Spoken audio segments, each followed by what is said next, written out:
कल हमने अध्ययन किया था सारणी के अनुप्रयोग के अंतर्गत त्रिभुज के क्षेत्रफल ज्ञात करना।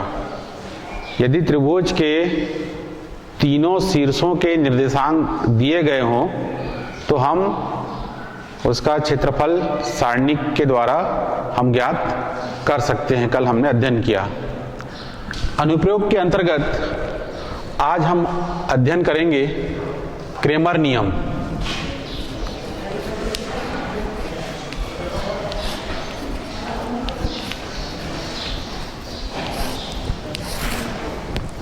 क्रेमर नियम के अंतर्गत हम 2 चर वाले और 3 चर वाले रेखीय समीकरणों का अध्ययन करते हैं। क्रेमर, इनका जो पूरा नाम है गैब्रियल क्रेमर, जो कि स्विस के गणितज्ञ थे गैब्रियल क्रेमर, उनके नाम पे ही ये नियम का प्रतिपादन किया गया है। इसके अंतर्गत हम सारणी की सहायता से, सारणी का प्रयोग करके हम समीकरणों को 2 चर वाले तथा 3 चर वाले रेखीय समीकरणों को हम हल करते हैं। हल करना मतलब चर राशि का मान ज्ञात करना, अज्ञात राशियों का मान ज्ञात करना। वैसे आप समीकरणों का हल ज्ञात करना आप पहले पढ़ चुके हैं छोटी कक्षाओं में, गुणांक विधि या विलोपन विधि। यहाँ पे हम क्रेमर नियम के द्वारा समीकरणों का, सारणी के प्रयोग से हम समीकरणों का हल करना सीखेंगे।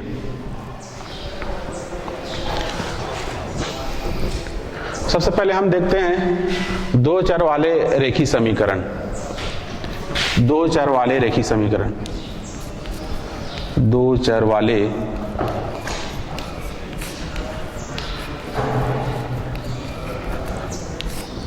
रेखीय समीकरण।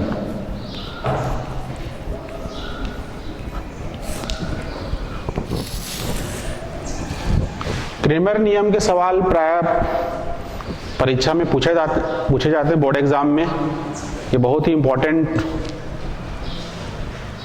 टॉपिक है ये, इसको आप अच्छे से समझिए।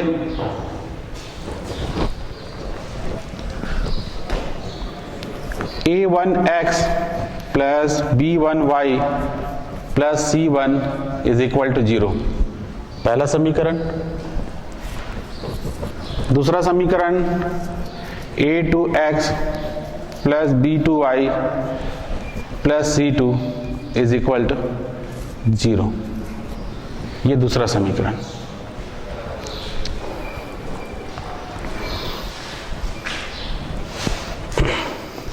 ये हमारे पास 2 चर वाले रेखीय समीकरण है। इसका हमें हल ज्ञात करना है क्रेमर के नियम से। क्रेमर ने इन समीकरणों को हल करने के लिए एक नियम दिया है, उसी को हम कहते हैं क्रेमर का नियम। उसने क्या दिया है हल करने के लिए, हमें कौन सा नियम दिया है?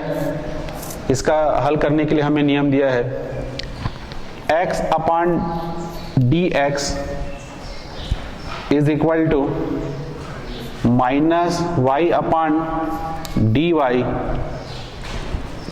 Is equal to 1 upon d। ये फार्मूला है। इसके द्वारा आप ये चर राशि x y का मान ज्ञात कर सकते हैं।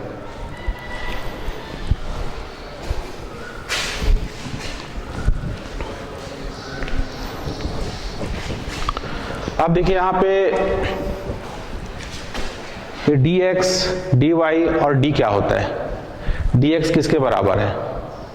d का मतलब यहाँ पे d फॉर डिटर्मिनेंट, और डिटर्मिनेंट को हम क्या कहते हैं हिंदी में? सारणिक। ये सारणिक को रिप्रेजेंट कर रहा है, ये सारणिक को दर्शा रहा है ये। तो dx इक्वल टू, जहां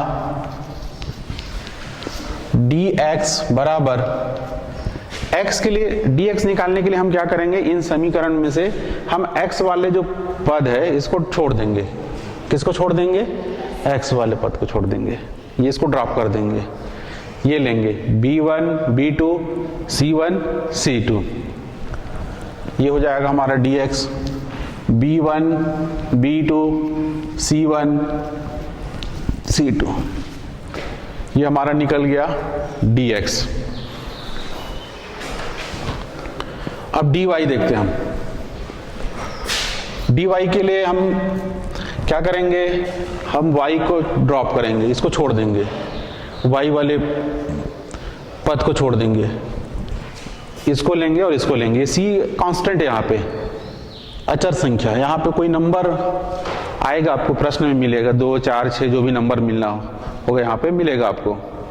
तो हम इसके लिए क्या करेंगे?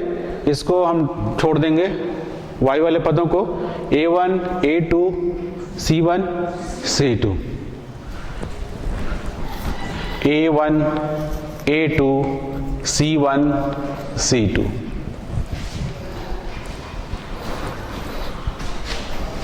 अब देखिए d इक्वल टू, d के लिए हम क्या करेंगे? ये जो कांस्टेंट टर्म है, अचर संख्या है, इसको हम छोड़ देंगे और इनके गुणांकों को लेंगे, एक सारणिक तैयार करेंगे। किसके गुणांकों को?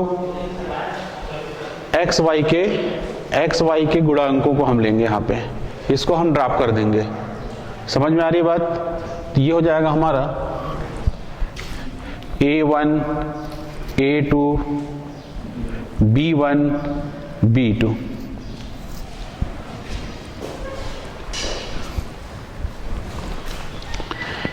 ये सारे वैल्यूज हम निकालेंगे, इन सब मानों को हम पहले ज्ञात करेंगे, dx का मान, dy का मान और d का मान। इन सब मानों को ज्ञात करके हम इन मानों को हम यहाँ पे रखेंगे, इस फार्मूला में रखेंगे। ये सूत्र है, ये क्रेमर नियम है। कितने चरों के लिए? 2 चरों के लिए। ये 2 चरों के लिए है। यहाँ पे हम dx का मान रखेंगे, dy का मान रखेंगे और किसका मान रखेंगे? d का मान रखेंगे। फिर इसको हम इसके बराबर लेंगे, ये देखिए इस तरीके से, x upon dx is equal to 1 upon d। dx का मान रखेंगे, हम d का मान रखेंगे, तो ये हो जाएगा हमारा x बराबर dx, इधर ले आइए आप, dx बटा क्या हो जाएगा? d, इस तरीके से। उसी प्रकार से हम y का निकाल सकते हैं। इस तरीके से हम क्रेमर नियम द्वारा 2 रेखीय समीकरणों का हल ज्ञात कर सकते हैं। इस अवधारणा में मेरे ख्याल से आपको कोई परेशानी नहीं होना चाहिए। इसको एक बार और देख लीजिए। ये हमारे पास 2 चर वाले रेखीय समीकरण है, a1x plus b1y plus c1 is equal to 0, a2x plus b2y plus c2 equal to 0। अब क्रेमर ने ये हमें फार्मूला दिया है इसको हल करने के लिए,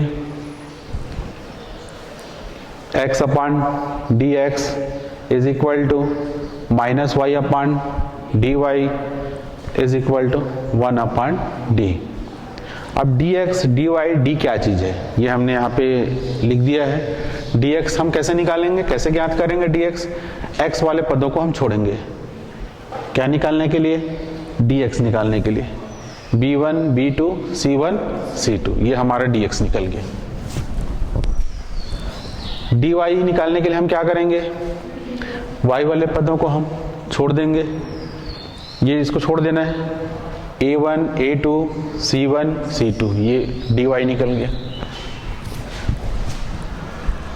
d के लिए हम एक कांस्टेंट अचर जो संख्या है इसको हम ड्रॉप कर देंगे, इसको छोड़ देंगे और ये जो x y के जो गुणांक है उनको लेंगे, उनसे हमें क्या प्राप्त होगा? d।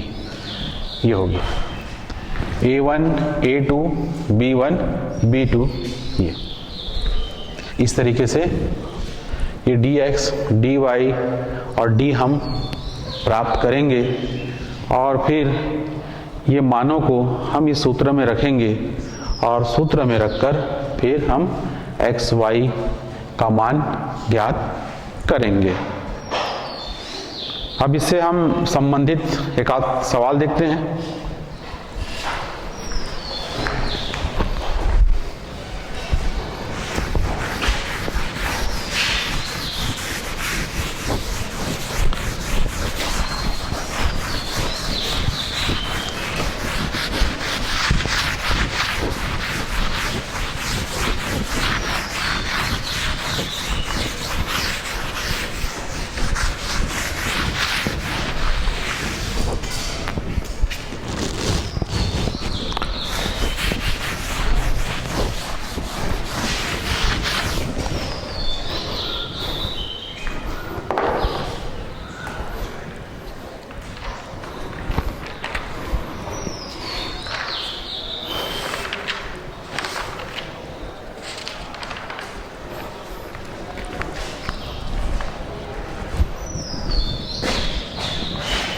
ये है प्रश्नावली।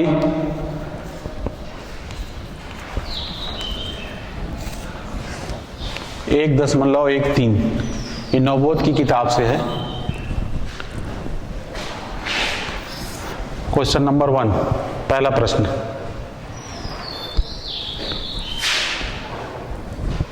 क्रेमर नियम से हल कीजिए। प्रश्न है हमारा 2x minus Y is equal to 17, 3x plus 5y is equal to 6।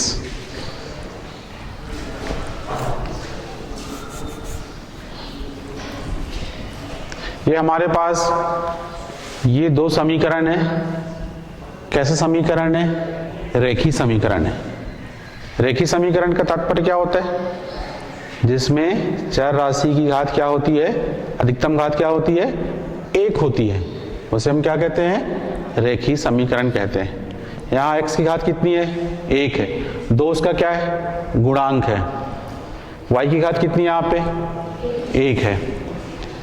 x की घात 1, y की घात, तो ये रेखीय समीकरण है। इसको हमें क्रेमर नियम के द्वारा हल ज्ञात करना है।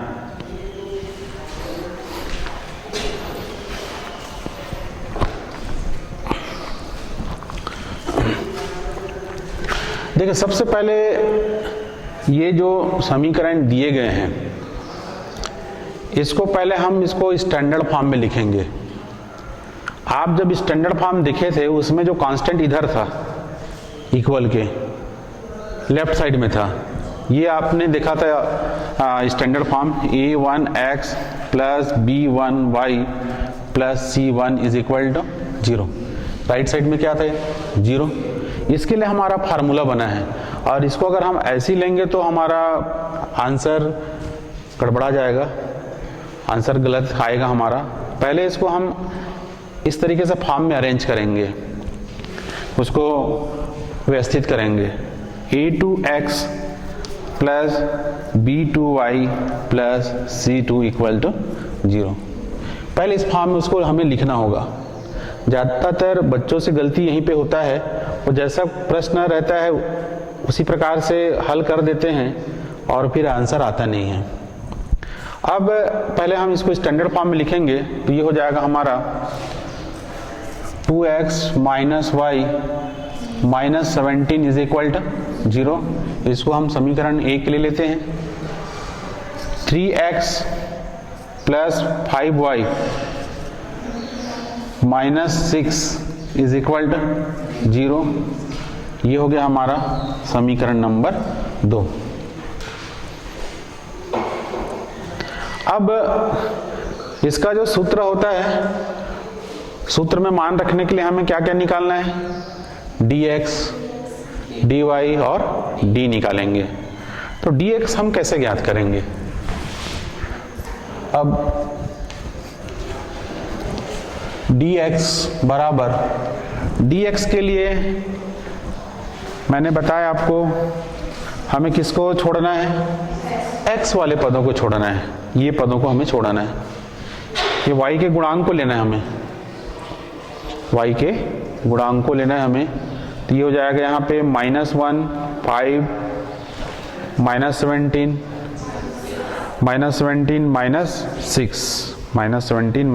-6, ये हो जाएगा dx। -1, 5, -17, -6।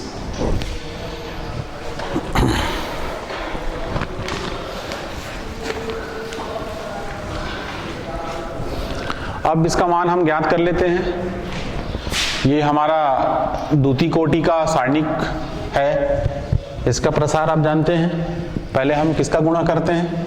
मुख्य विकर्ण के अवयवों का गुणनफल माइनस शेष अवयवों का गुणनफल।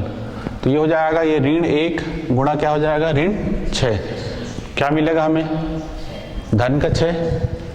उसके बाद हम क्या लेते हैं? ऋण का चिन्ह लेते हैं, लेकिन ये 17 पंचे 85, ये ऋण और फिर ऋण का 85। तो ये हो जाएगा 6 ऋण गुणा ऋण क्या हो जाएगा? धन। 6 धन 85 बराबर कितना हो जाएगा? 91। ये किसका मान निकला? dx का मान निकला। अब हम dy का मान ज्ञात करते हैं। हम dy का मान ज्ञात करते हैं। हम यहाँ पे किसको छोड़ेंगे? y वाले पदों को, इसको छोड़ेंगे। तो ये हो जाएगा 2, 3, ऋण 17, ऋण 6, 2, 3, 2, 3, ऋण 17, ऋण 6। अब देखिए इसका मान हो जाएगा 6 दूनी 12, ऋण का 12 -12, और ये हो जाएगा 17 तिया 51, -51, लेकिन फिर माइनस आता है तो माइनस माइनस क्या हो जाएगा? प्लस। तो ये हमें कितना प्राप्त होगा? 51 में से 12 गया, कितना मिलेगा हमें? 39 प्राप्त होगा हमें। 39 ये हो गया।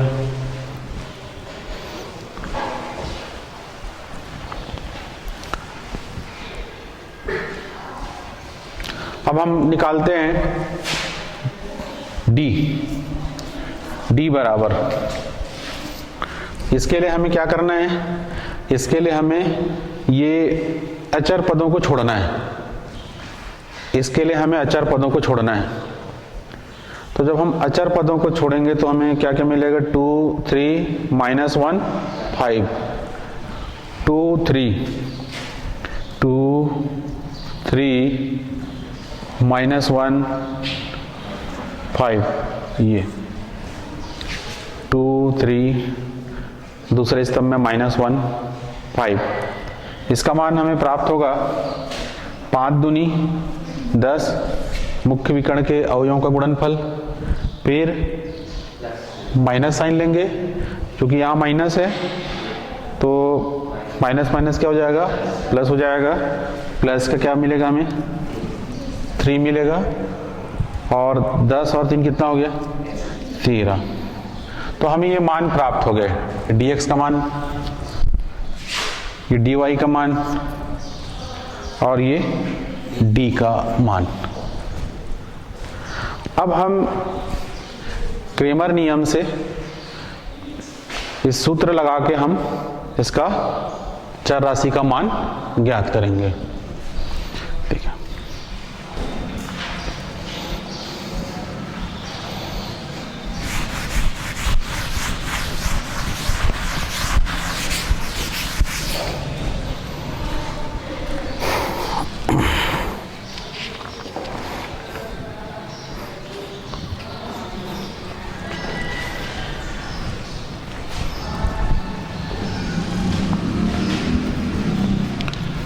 क्रेमर नियम से, क्रेमर नियम से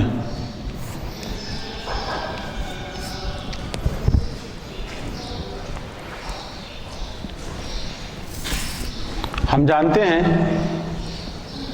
x upon D X is equal to minus Y upon D Y is equal to 1 upon D. यहाँ पे हम dx, dy और d के मानों को रखेंगे, तो ये हो जाएगा हमारा x अपान dx का मान क्या है 91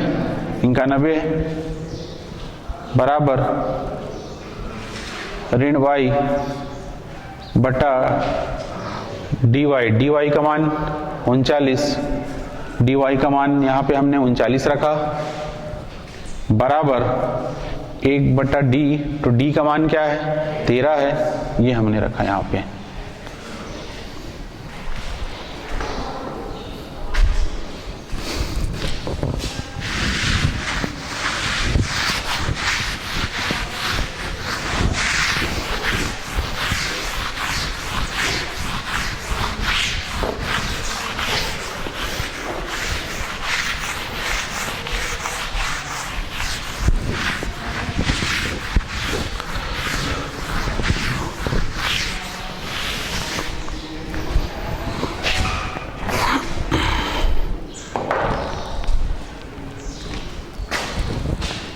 इज इम्प्लाइज दैट का अभिप्राय, ये जो लिखा गया है इसका मतलब यह होगा कि x बटे 91 बराबर 1 बटा 13, ये तीनों आपस में बराबर हैं, ये तीनों आपस में बराबर हैं। तो पहले हम ये दो को बराबर लेके चलते हैं, एक चर राशि वाला और एक अचर वाला, तो ये हो जाएगा x बराबर 91 को इधर ले गए हम, 91 बटा 13, 13 कम 13, 13 सत्ते 91, तो x बराबर हमें 7 प्राप्त हुआ। अब हम ये दोनों को आपस में बराबर रखते हैं,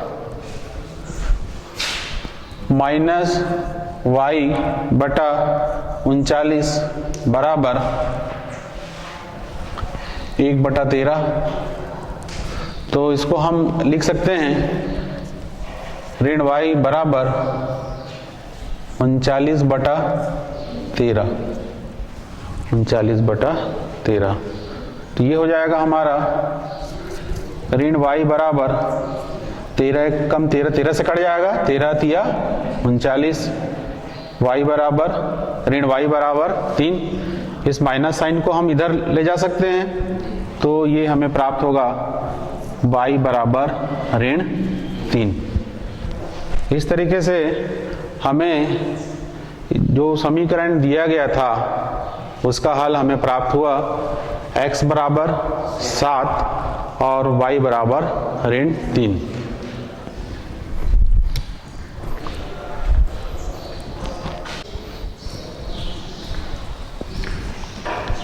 ये जो मान हमें प्राप्त हुआ है x और y का, इसे हम समीकरण का हल कहेंगे। और आप जानते हैं कि हम जब समीकरण का हल प्राप्त होता है तो हम उत्तर की जांच कर लेते हैं।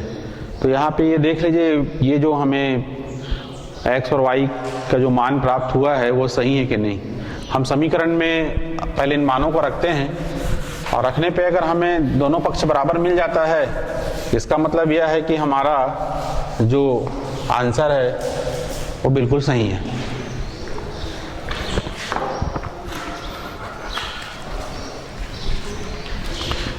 ये देखिए, पहला समीकरण हमारा ये था 2x ऋण y बराबर 17, ये हमारा पहला समीकरण था।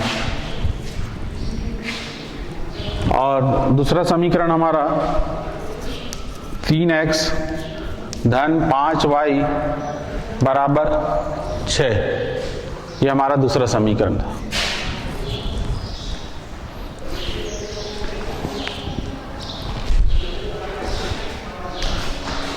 अब हम समीकरण 1 का हम बायां पक्ष लेते हैं, लेफ्ट इधर राइट हैंड साइड का मान कितना है? 17 है। राइट हैंड साइड का मान कितना है? 17 है। अब ये एक्स वाई के मान हम इधर रखेंगे लेफ्ट हैंड साइड में। यदि हमें इधर भी 17 प्राप्त हो जाता है तो हम कहेंगे हमारा आंसर सही है। ये दोनों समीकरणों में आप रखिए। तो ये समीकरण 1 और समीकरण 1 से ये हो जाएगा इसका left hand side 2x minus Y, 2x का मान कितना है? 7, रेंड y का मान -3, red 3।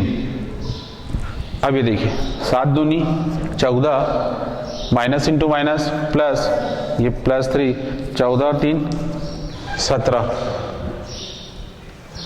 Is equal to left hand side equal to right hand side. तो ये समीकरण संतुष्ट हो गया। अब दूसरे को भी जांच लीजिए आप, दूसरे समीकरण को।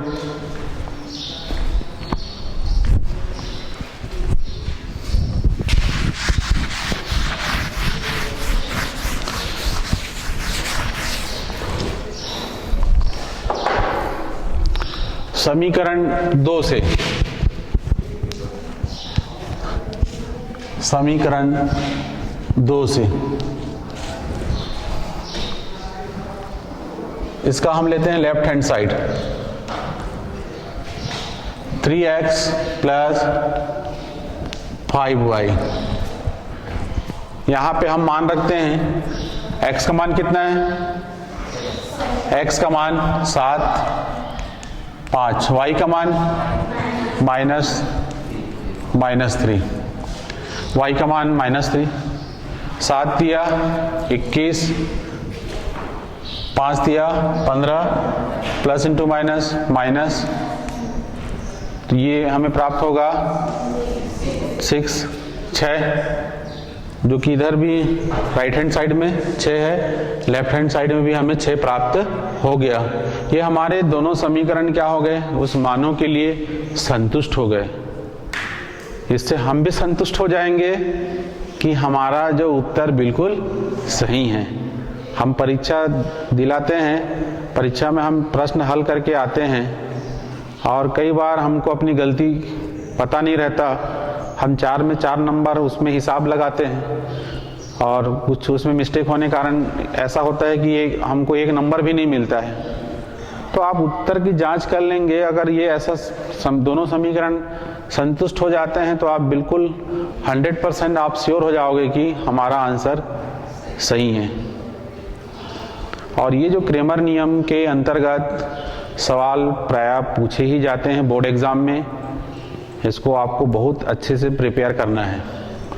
अभी हमने देखा 2 चर वाले रेखीय समीकरणों का क्रेमर नियम से हल ज्ञात करना। अब हम देखेंगे 3 चर वाले रेखीय समीकरणों का क्रेमर नियम द्वारा हल ज्ञात करना।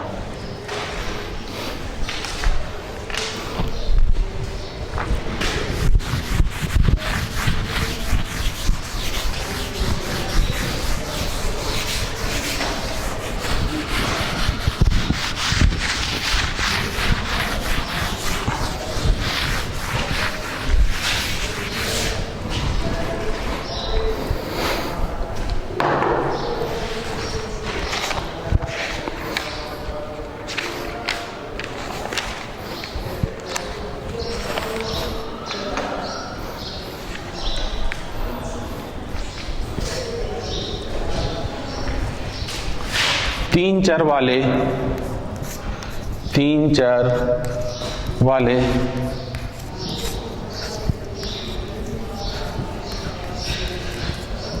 रेखीय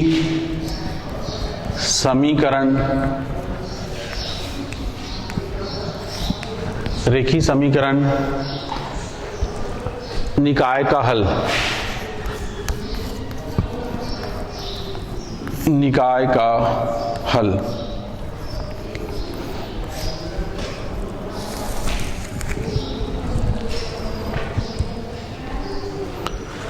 पहला समीकरण देखिए, a1x plus B1Y plus C1Z plus D1 is equal to 0। दूसरा समीकरण, ये पहला हो गया। अब दूसरा समीकरण देखिए, A2X plus B2Y plus C2Z plus D2 is equal to 0। ये दूसरा समीकरण। अब हम तीसरा समीकरण लेते हैं, A3X plus B3Y plus C3Z plus D3 is equal to 0। ये हो गया समीकरण नंबर 3।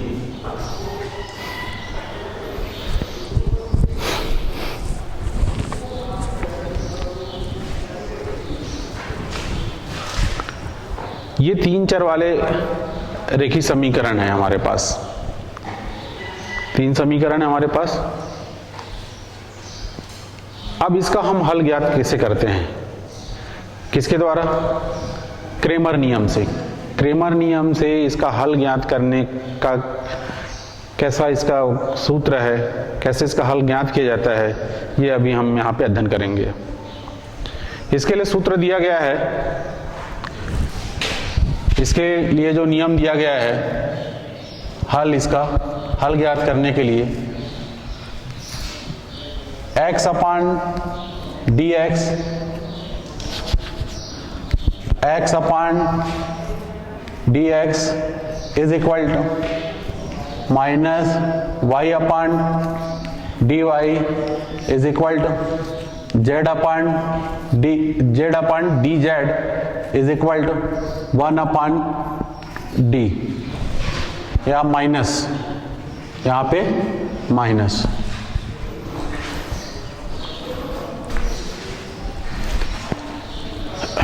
ये इसके लिए सूत्र है। ये यहाँ पे माइनस, y पे माइनस और ये लास्ट वाले में माइनस, 2 स्थान पे माइनस है। x upon dx is equal to minus y upon dy is equal to z upon dz is equal to 1 upon d। इस सूत्र के द्वारा हम 3 चर वाले रेखीय समीकरण निकाय का हल क्रेमर नियम से ज्ञात कर सकते हैं। अब हमें यहाँ पे देखना है कि dx, dy, dz, d का मान हम कैसे ज्ञात करते हैं। जैसे कि हम देखे थे 2 चर वाले में, जब हमने dx निकाला तो x वाले पदों को हमने छोड़ दिया था, dy निकाला तो y वाले पदों को, dz निकाला तो z वाले पदों को, और जब हमने d निकाला तो कांस्टेंट अचर पदों को हमने छोड़ दिया था। उसी प्रकार से यहाँ पे भी हम मान ज्ञात करेंगे। तो ये हो जाएगा हमारा dx बराबर, ये x वाले पदों को हम छोड़ देंगे, तो ये हो जाएगा हमारा b1 b2 b3, ये इनके गुणांकों को लेना है, और ये अचर पदों को b1 b2 b3 c1 c2 c3 d1 d2 d3, ये हो गया dx। ये तृतीय कोटि का सारणिक हो गया, और आपको तृतीय कोटि के सारणिक का प्रसार का जो नियम है, उस नियम को लगाकर फिर आप इसका मान ज्ञात करेंगे। तृतीय कोटि सारणिक का मान ज्ञात करेंगे, dx ज्ञात करेंगे, dy dz d निकालेंगे, dy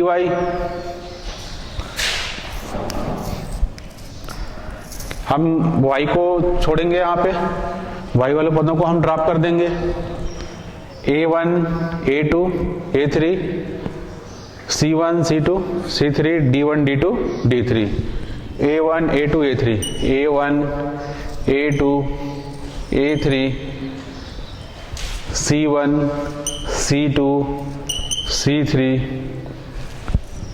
D1 D2 D3। ये हमारा निकल गया dy। अब हम निकालेंगे dz।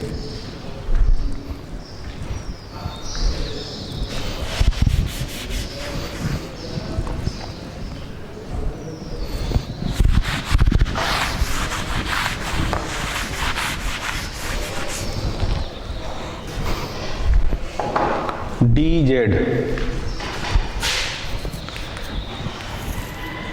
ये z वाले पदों को छोड़ देंगे। A1 A2 A3 B1 B2 B3 D1 D2 D3। इस तरीके से हम dz ज्ञात करेंगे, प्रसार करके उसका मान हम ज्ञात कर लेंगे।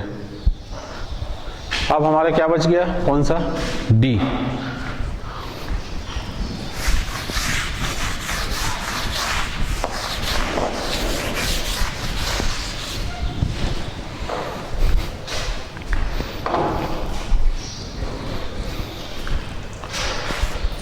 d, इसमें हम अचर पदों को छोड़ेंगे, इनको छोड़ देंगे। ये हो जाएगा हमारा A1 A2 A3 B1 B2 B3 C1 C2 C3। ये हो गया हमारा d ज्ञात हो गया। और ये सारे मान ज्ञात हो जाएंगे, dx dy dz और d। उसके पश्चात हमें क्या करना है, उन मानों को, ये जो फार्मूला है, ये सूत्र है, यहाँ पे हमें रखना है। dx का मान, dy का मान और dz का मान और d का मान, इन मानों को हमें इस सूत्र में रखना है। और मानों को रखकर हम x y z का मान हम ज्ञात कर लेंगे। तो आपको यहाँ पे ये सारे इसकी जो तरीके हैं ये अच्छे से पता होना चाहिए। इसमें ज़रा भी आपको किसी प्रकार का कोई कन्फ्यूज़न नहीं होना चाहिए। dx हम कैसे ज्ञात करते हैं, dy कैसे ज्ञात करते हैं, dz हम कैसे ज्ञात करते हैं, d कैसे ज्ञात करते हैं, और इसका जो फार्मूला है ये बिल्कुल रटा होना चाहिए। और ये सब मैथमेटिक्स में तो अभ्यास बहुत ज़रूरी है, आपको उसको बार बार बना के अभ्यास करना होगा। चाहे प्रश्न कहीं से भी आए, कोई भी किताब से आए, आपका जो कॉन्सेप्ट है अच्छे से क्लियर होना चाहिए, आपको सूत्र याद होना चाहिए। और जब भी आप प्रश्न हल करते हैं, चाहे घर में हो, क्लास में, कहीं भी, चाहे परीक्षा हाल में हो, बहुत ही आपको इत्मीनान से धीरे धीरे प्रश्नों को हल करना है, हड़बड़ी नहीं करना है। हड़बड़ी करने से फिर कहीं पे कुछ गलती होने का चांसेस बढ़ जाता है। तो ये 3-4 वाला मैंने बता दिया, और इसके प्रश्न भी आपको हल करने हैं। कॉन्सेप्ट मैंने पूरा क्लियर कर दिया है। और 2-4 वाला, 3-4 वाला, ये दोनों हो गया। और इसी के साथ हमारा ये जो सारणिक चैप्टर है वो समाप्त होता है। और साथ ही आज की जो कक्षा है वो भी समाप्त हो रहा है। दोनों, हमारा चैप्टर भी समाप्त हो रहा है और आज की ये कक्षा भी समाप्त हो रहा है। आप सभी को बहुत बहुत धन्यवाद।